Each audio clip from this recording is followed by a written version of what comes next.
Hey, it's Alex Radcliffe from BoardGameCo, and today we're talking about pledge managers, or more specifically, when pledge managers have a different price than the Kickstarter, and just talking about the subject. Does it make sense? Should they do it? Should we do it? Who's really we if I'm not running Kickstarters? This is another Patreon voted video, which for those who don't know, a few times a month, I'd say 3 or 4 times a month, I ask my Patreons to vote on a few categories of videos, and this is one of them that has been selected. So, in this video, and if you're wondering about the various games on the table, they have absolutely nothing to do with this video. What this means is you have instead missed Wednesday's video, and you should definitely go check that out because, well, it's a bunch of great games that we're talking about, as usual.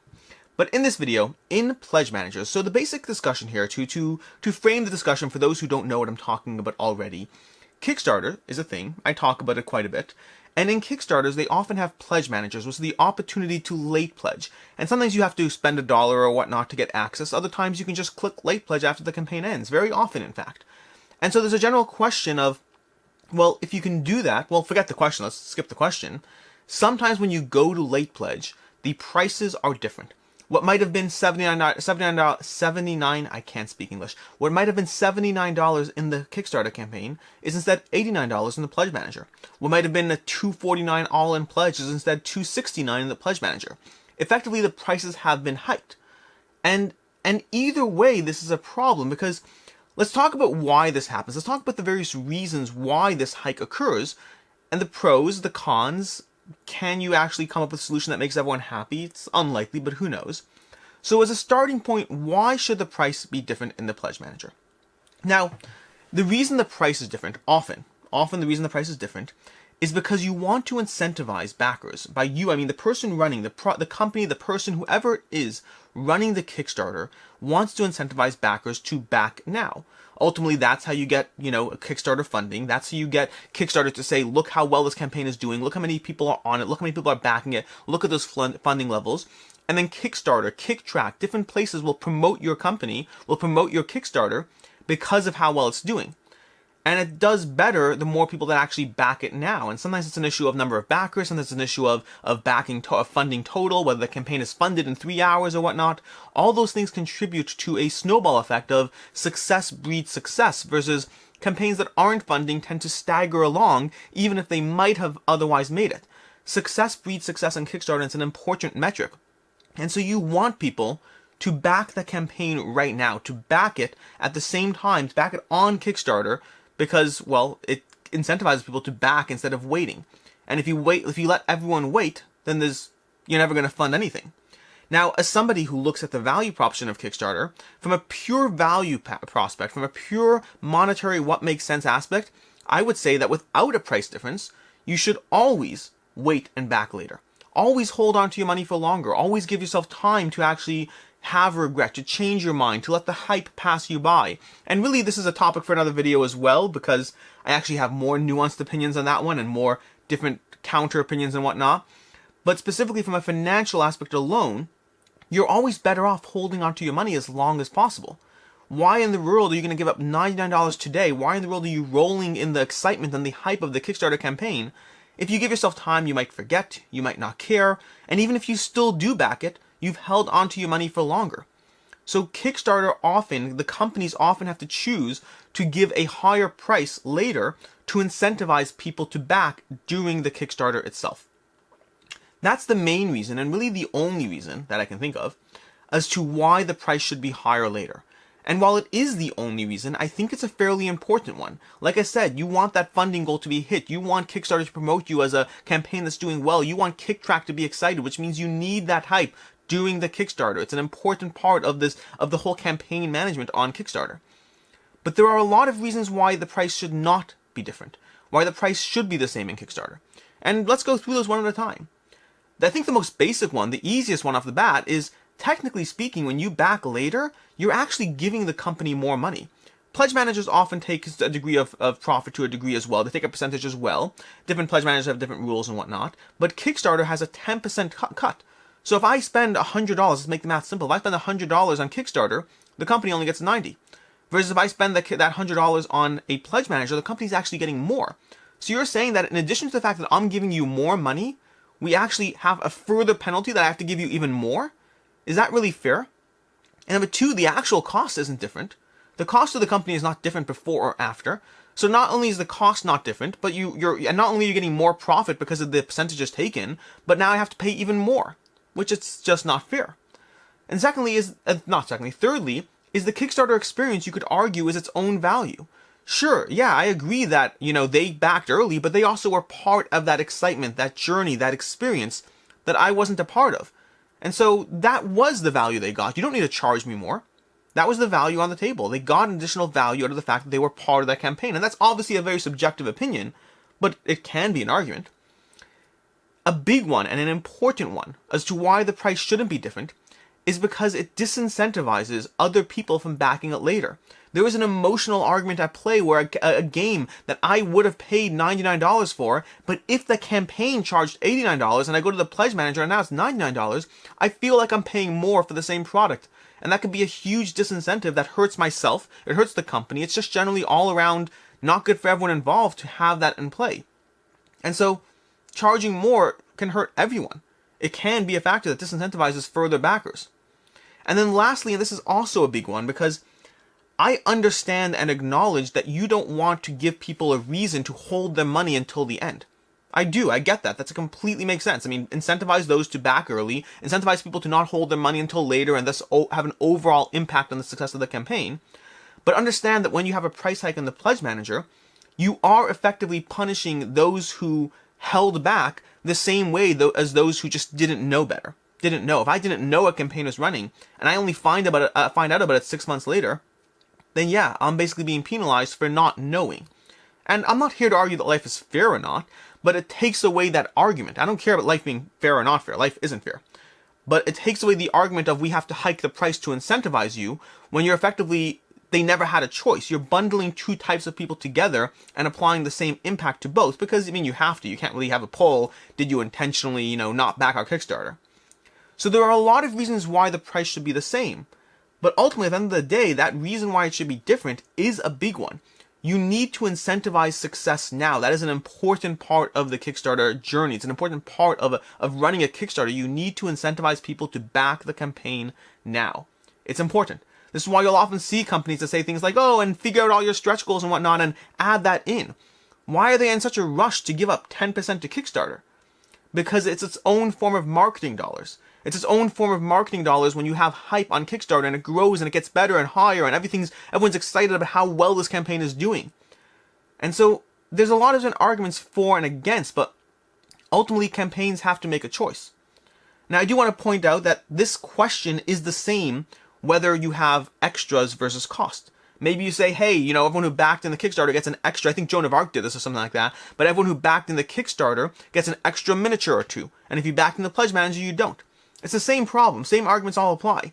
Similarly, this is no different than if somebody who backs it at $1 in the Kickstarter versus someone who comes in 3 months later and just late pledges without having known anything. Same arguments for and against all still apply to both those situations.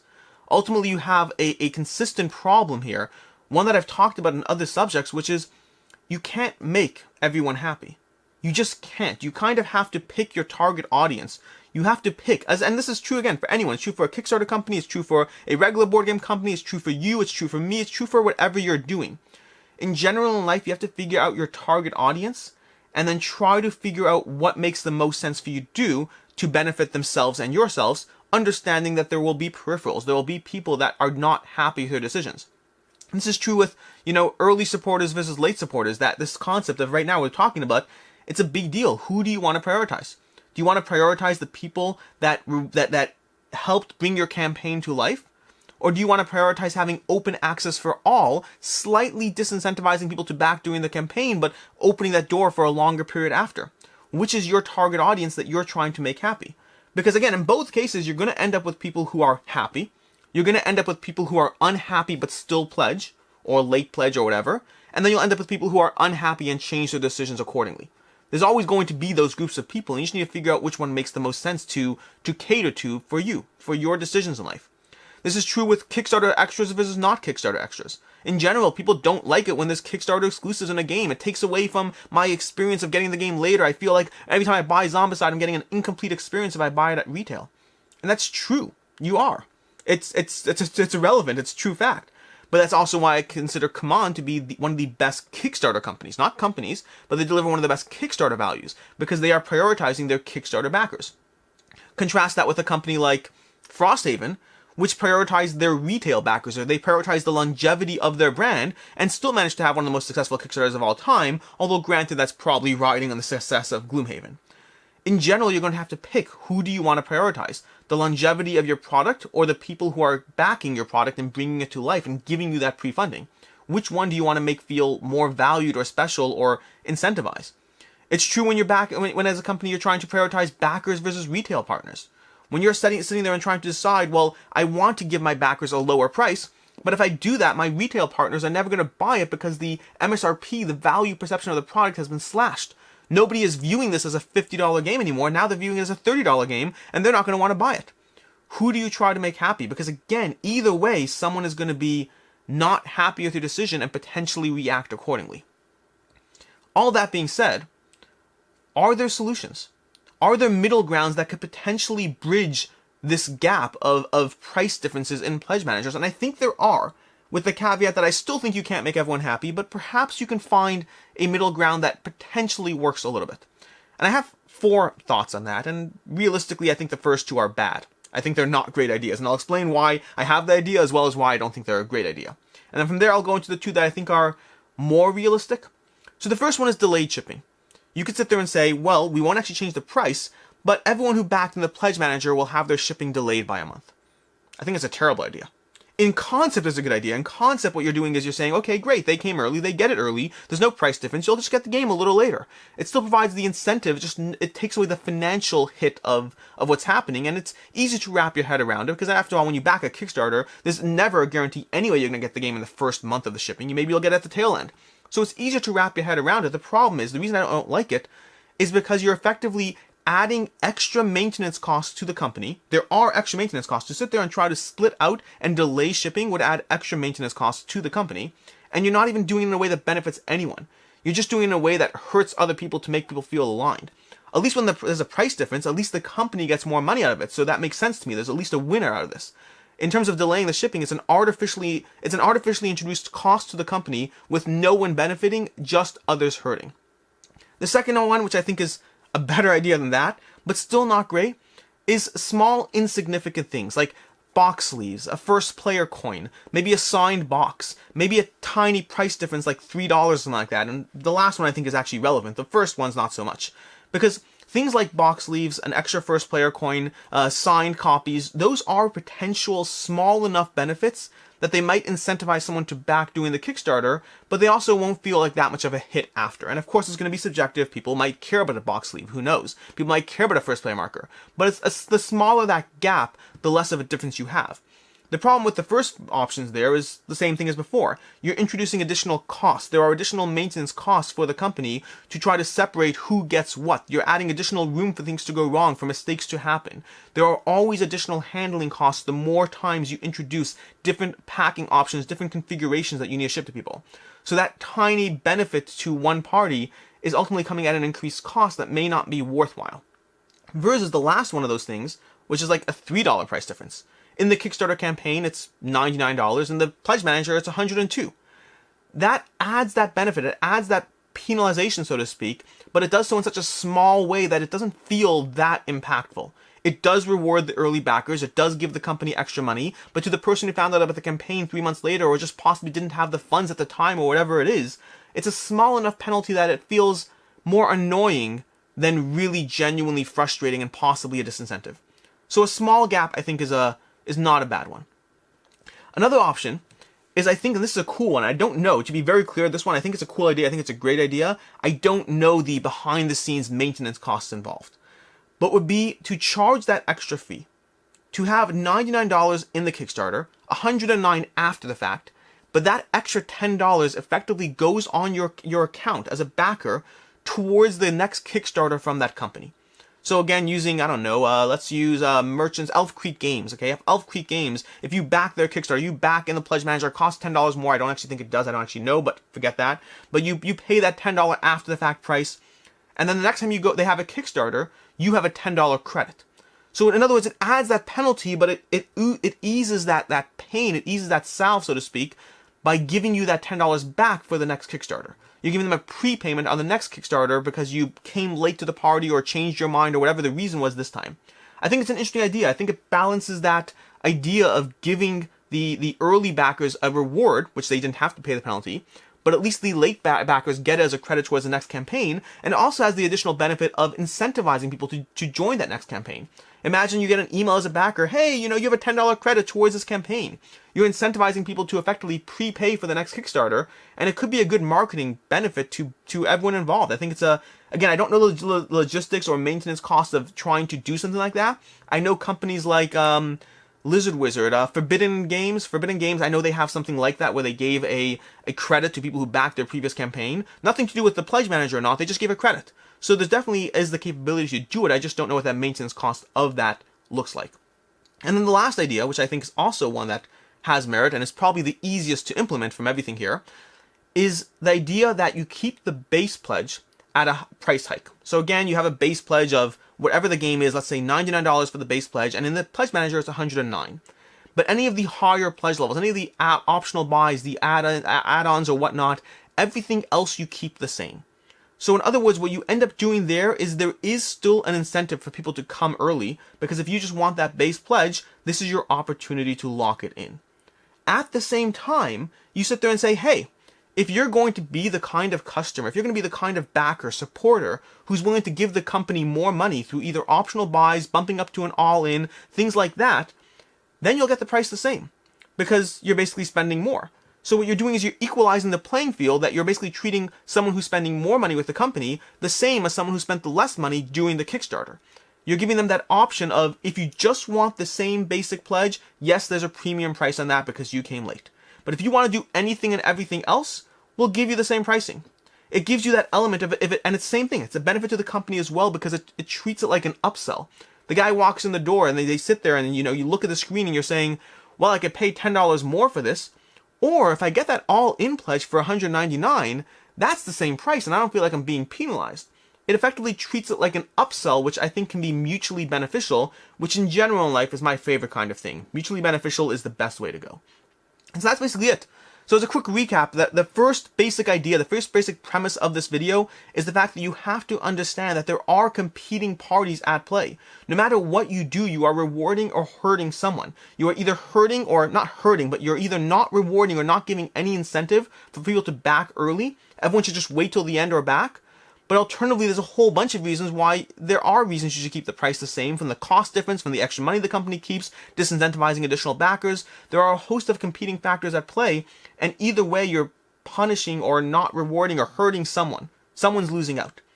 At the end of the day, that is something you might have to deal with. As a company, you might have to understand that you have to prioritize who you're going to make happy and just move on. At the same time, there are a few ideas. I have a few. I'm interested in yours. What are your ideas for how you can basically bridge that gap? Keep everyone happy, make everyone feel rewarded or not left out or not in some way mistreated?